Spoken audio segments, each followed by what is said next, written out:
So 5 best foods for bones. Yeah And అంటే bones ఇప్పుడు health. Main calcium rich అండి. ఇప్పుడు మనం అనుకున్నాం 2 main important things, vitamin D and calcium. Vitamin D first is exposure sunlight which is natural, okay. Very good. And మన ఇండియాలో మెయిన్గా vegetarians ఎక్కువ, so cheese is good source. And then green leafy vegetables also to some extent. And దాని తర్వాత non veg తీసుకునే వాళ్ళకైతే okay. Fish దాంతో కొంచెం బాగానే ఉంటాయి. దాని తర్వాత ఇప్పుడు చిన్న చిన్న టాబ్లెట్స్ కూడా వస్తున్నాయి, fish oil, cod liver oil tablets, omega 3 fatty ఎస్ ఒమేగా 3 అట్లాంటి. ఓకే, సో దీస్ ఆర్ ఫుడ్లో అయితే ఫిష్ మెయిన్గా.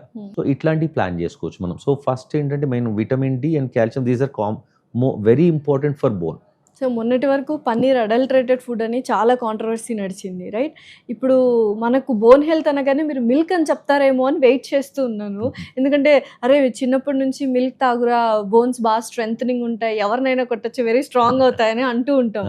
So milk is not a good source. No milk is also good source. నేనేమనుకున్నా అంటే దట్ ఈస్ అండర్స్టూడ్. ఇప్పుడు మనం ఏంటంటే చిన్నప్పటి నుంచి మనకు తెలిసింది ఏంటంటే milk is rich in calcium.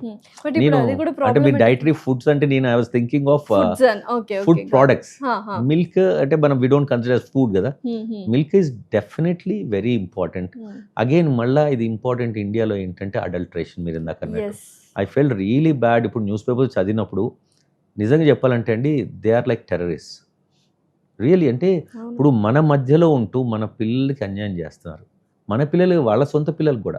ఇప్పుడు వాళ్ళ పిల్లలు వాళ్ళు పెట్టింది ఎందుకు తాగుతారు? వేరే వాళ్ళ ఇంటికి వెళ్ళినప్పుడు, ఇప్పుడు ఉదాహరణకు మా ఇంటికి వచ్చారు, వాడు ఇచ్చిన కల్తీ ఇది వాళ్ళ అబ్బాయికి ఇస్తే, సో అది చాలా చాలా అన్యాయం అండి. అది అట్లాంటి చేసిన వాళ్ళు మాత్రము అంటే వాళ్ళు దేశాన్ని చాలా నాశనం చేస్తున్నారు.